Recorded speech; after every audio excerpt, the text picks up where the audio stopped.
você que está ligado aqui no Franz Profecias, tudo bem? Vamos dar sequência ao nosso estudo do juízo dos vivos a partir de Apocalipse 10. Como o assunto dos 7 trovões é extremamente importante e pouco conhecido, faremos hoje apenas uma exposição inicial.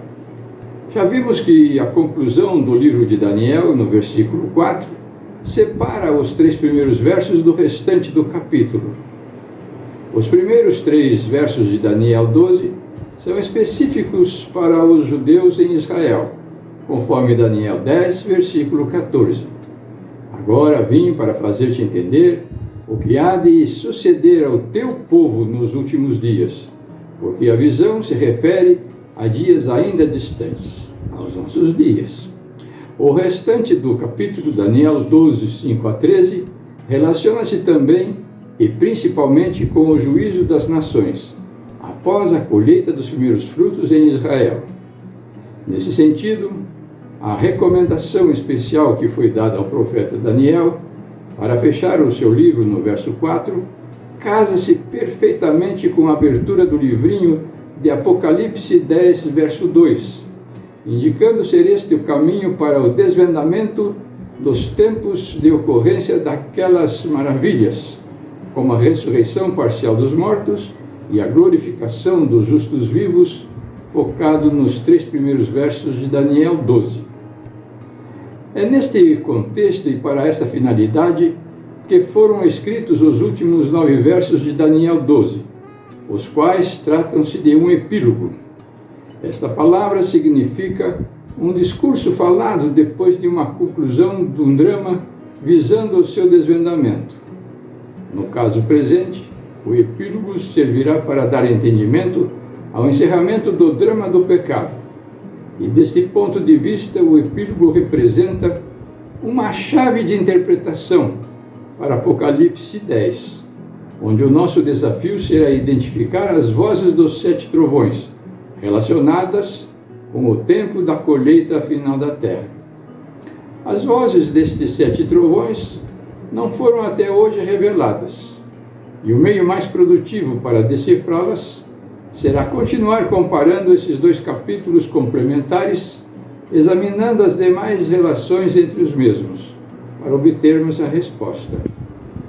E como veremos a seguir, estudado em paralelo com a continuação de Apocalipse 10, ele elucidará muitos detalhes pouco compreendidos até agora. E o que estava incompreensível em Daniel se esclarecerá no contexto de Apocalipse 10, e vice-versa. Em Apocalipse 10, 3, versos 3 e 4, podemos observar a primeira relação marcante com o epílogo de Daniel 12. Um inesperado selamento da mensagem. E Jesus bradou em grande voz como ruge um leão, e quando bradou, desferiram os 7 trovões as suas próprias vozes. Logo que falaram os 7 trovões, eu ia escrever, mas ouvi uma voz do céu dizendo: guarda em segredo as coisas que os 7 trovões falaram, e não as escreva. Uma ordem destas, para manter em segredo algo que acabava de ser incluído no livro das Revelações, não é comum nas escrituras do Apocalipse, e deve ter uma boa razão para tal.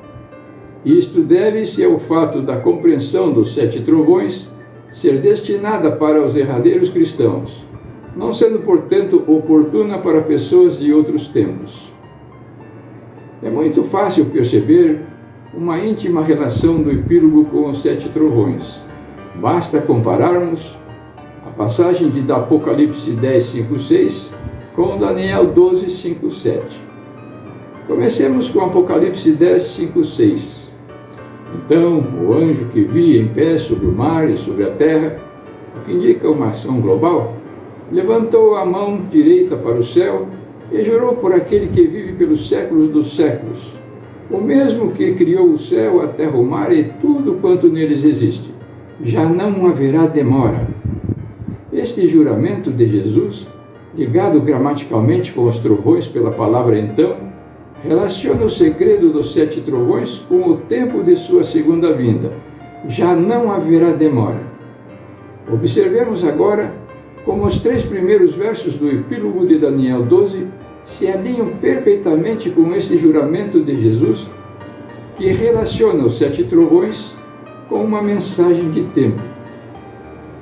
Então eu, Daniel, olhei e eis que estavam em pé outros 2, um de um lado do rio, o outro do outro, o que indica uma ação localizada.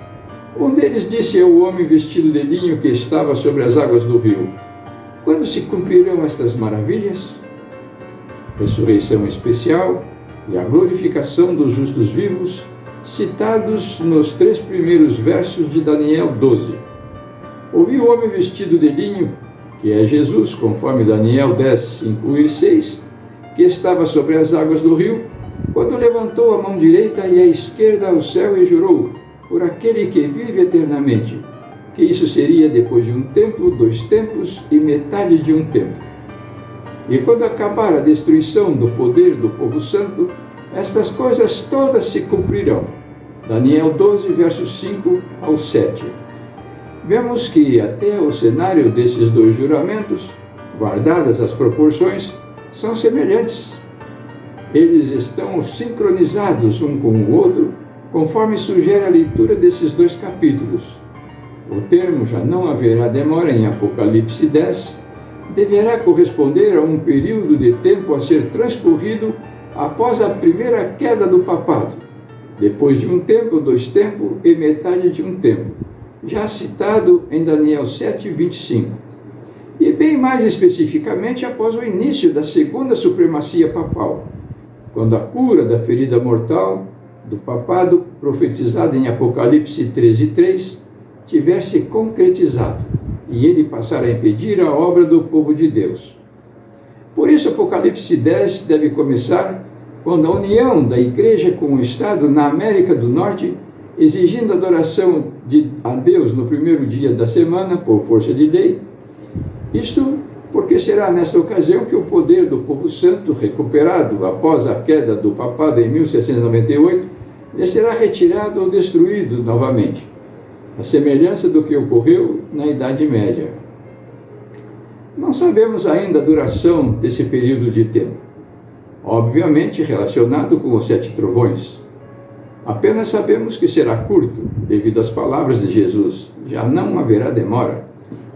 O epílogo, no entanto, nos revela a amplitude desta pouca demora. Em Daniel 12, 11, contendo certamente o verdadeiro desfecho das profecias do tempo do fim e a consumação definitiva dos períodos proféticos.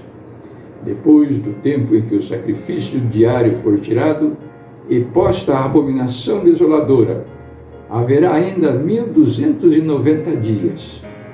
Ora, se em Daniel 11, 31, a retirada do sacrifício diário e o estabelecimento da abominação desoladora representou a oficialização de Roma papal em 538 d.C., como líder mundial da Igreja cristã, fato este de consenso entre os cristãos, a sua repetição em Daniel 12, 11, no contexto específico do final dos tempos, só pode indicar a oficialização da segunda supremacia papal, futura, quando por influência desse mesmo poder, reabilitado mundialmente, será imposta às nações a marca da besta, ou seja, a imposição de seus dogmas por decretos legislativos. Daniel 12, verso 11, portanto, não só trata da recuperação da ferida mortal sofrida pela besta medieval, profetizada em Apocalipse 13, verso 3, que ressurgirá no intuito de impedir que Deus conclua sua obra, daí a renovação do concerto de Jeová com os judeus, surpreendendo mais uma vez as artimanhas do maligno, como também dará início à contagem regressiva dos últimos meses da terra. Não estamos, todavia, tratando de definir o dia nem a hora do retorno de Jesus. Nada nos impede, contudo, de chegarmos à véspera da sua vinda, a ressurreição especial citada em Daniel 12, versículo 2. A restauração do poder perseguidor da besta medieval, apresentada em Apocalipse 13, 2 a 8, quando será adorada por todos os que habitam sobre a terra, trará sem dúvida a opressão, removendo do povo de Deus o seu poder para denunciar o papado por meio da pregação da terceira mensagem angélica, de Apocalipse 14, 9 e 12. Só que agora, para o nosso consolo e encorajamento, Jesus jura solenemente que já não haverá demora, que o período final de perseguição papal será limitado em apenas 1.290 dias literais, ou 43 meses, a serem contados a partir da oficialização da Igreja-mãe, como Igreja Oficial da Nova Ordem Mundial, quando seus dogmas passarão a ser exigidos por lei a nível mundial. Sim, Jesus jura que desta vez não haverá demora. Seu juramento é providencial, para quebrar o comportamento padrão que tem envolvido a Igreja Cristã a respeito do seu retorno. Daquele dia e hora ninguém sabe, Mateus 24, 36. Esta ênfase provida por Jesus é extremamente necessária ao remanescente fiel que busca eliminar as suas dúvidas a respeito dos sinais do retorno do seu Mestre, conforme lemos em Hebreus 6, versículo 17. Deus, quando quis mostrar mais firmemente aos herdeiros da promessa a imutabilidade do seu propósito, se interpôs com juramento. Estes juramentos de Jesus, portanto, visam quebrar o tabu que se constituiu em torno de Mateus 24, 36, a ponto de nos levar ao esquecimento das palavras de Amós 3, versículo 7, que dizem: certamente o Senhor Deus não fará coisa alguma sem primeiro revelar o seu segredo aos seus servos, os profetas. O que inclui, com certeza, o tempo de ocorrência do maior de todos os acontecimentos a acontecer na história da humanidade, ou da segunda vinda de nosso Salvador, mantida em segredo ao longo da dispensação do cristianismo, por ser uma mensagem reservada para o nosso tempo. Por hoje é só. Esperamos que tenham entendido essa mensagem de Deus. Se entendeu, é justo que compartilhe para não esquecê-la. Dê seu like e venha para o nosso pequeno grupo de estudo das profecias, inscrevendo-se no nosso canal. Obrigado por atender nosso pedido e até o próximo vídeo, se Deus quiser.